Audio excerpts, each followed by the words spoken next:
행복한 이기주의자라는 책으로 자기 사랑에 대한 이야기를 하고 있고요.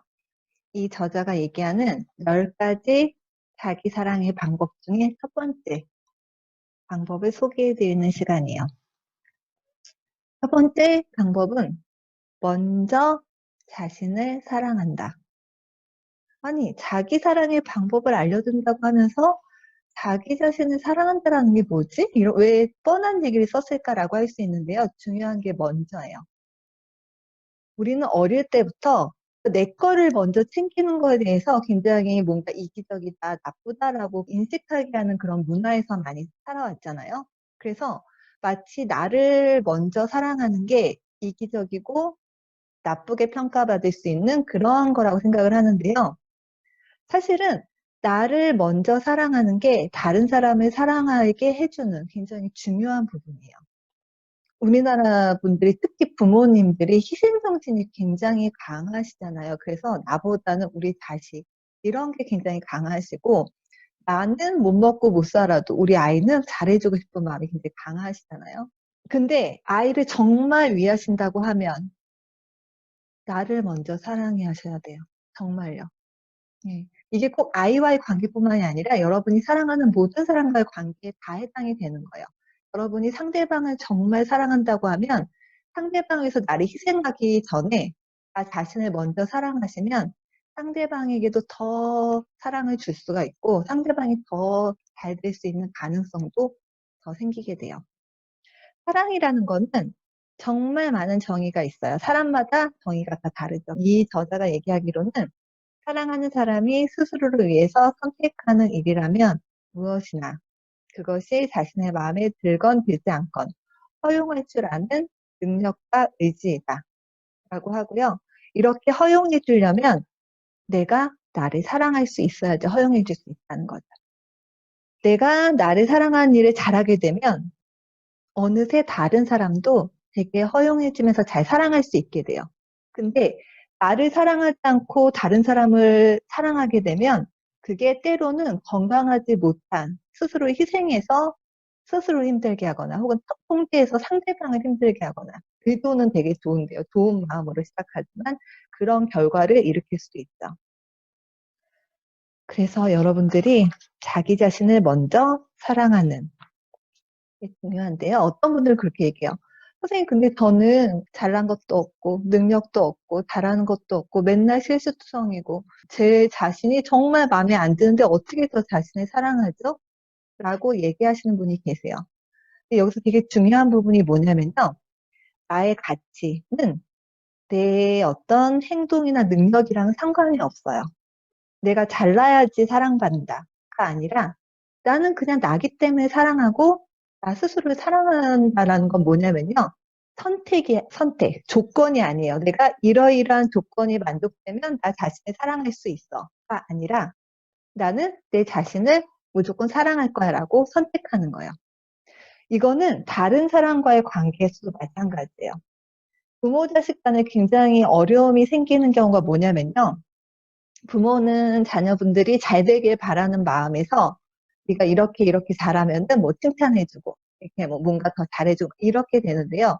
아이들은 그거를 부모님은 내가 이렇게 잘하거나 뭔가 능력이 있거나 이래야만 나를 사랑해라고 생각하게 되고 그런 조건부적인 사랑은 결국은 굉장히 서로에게 상처를 줄 수 있죠. 왜 그러냐면은 나 스스로를 정말 진정으로 나를 사랑하는 게 아니라 어떤 내 조건, 내 능력을 사랑하는 거니까요. 예를 들면 그렇게 생각해 보세요. 여러분들이 이제 배우자 될 사람이 있고 이제 사귄 사람이 있는데 그 사람들이 여러분을 사랑하는 이유가 여러분이 돈이 많아서 혹은 능력이 많아서 직업이 좋아서라고 한다면 과연 그것이 진정한 사랑일까요? 자기 자신에 대해서도 마찬가지예요. 그래서 내가 어떤 실수를 하든지 간에 물론 실수를 막 일부러 할 필요는 없죠. 실수를 했을 때 내가 정말 나를 사랑하는 사람은 실수했을 때 나를 비난하지 않아요. 그렇다고 해서 그걸 방관하지도 않아요. 내가 이런 실수했구나. 그럼 내가 다음에는 어떻게 하면 더 잘할 수 있을까? 혹은 내가 이 실수를 만회하기 위해서 어떤 걸 할 수 있을까? 어떻게 하면 더 잘 될 수 있을까? 이렇게 하고 더 발전된 방향으로 가는 것을 선택할 수 있게 되죠.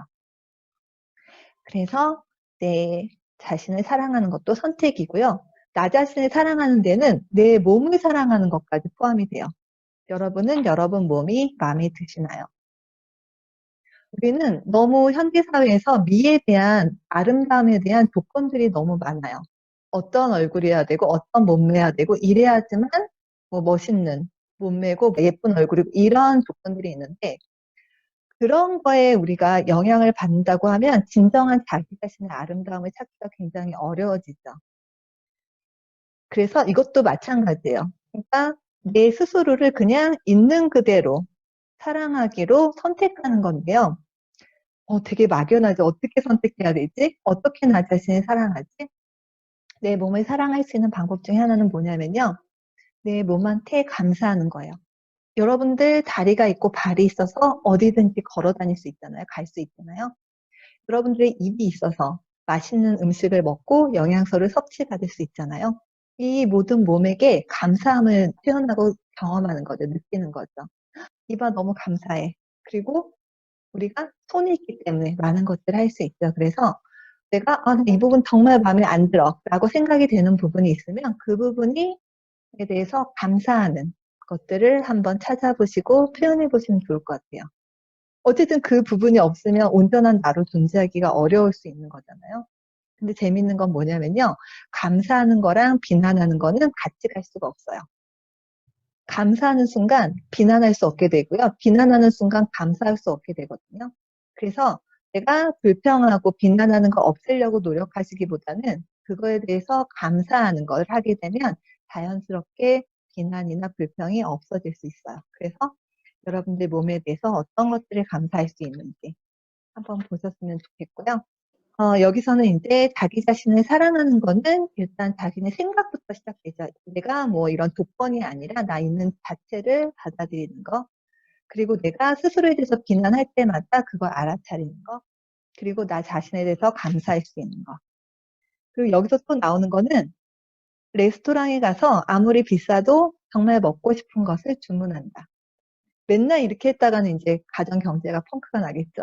하지만 정말 내가 스스로를 존중하기 위해서 때로는 특별한 날 혹은 내가 정말 원할 때 이런 것들을 해줄 수 있으면 좋죠.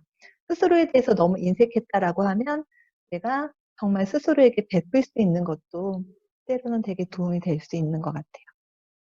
스스로를 사랑할 수 있을 때 다른 사람도 사랑할 수 있다라는 거 꼭 기억하셨으면 좋겠어요. 감사합니다, 여러분. 다음번에 또 뵙겠습니다. 안녕히 계세요.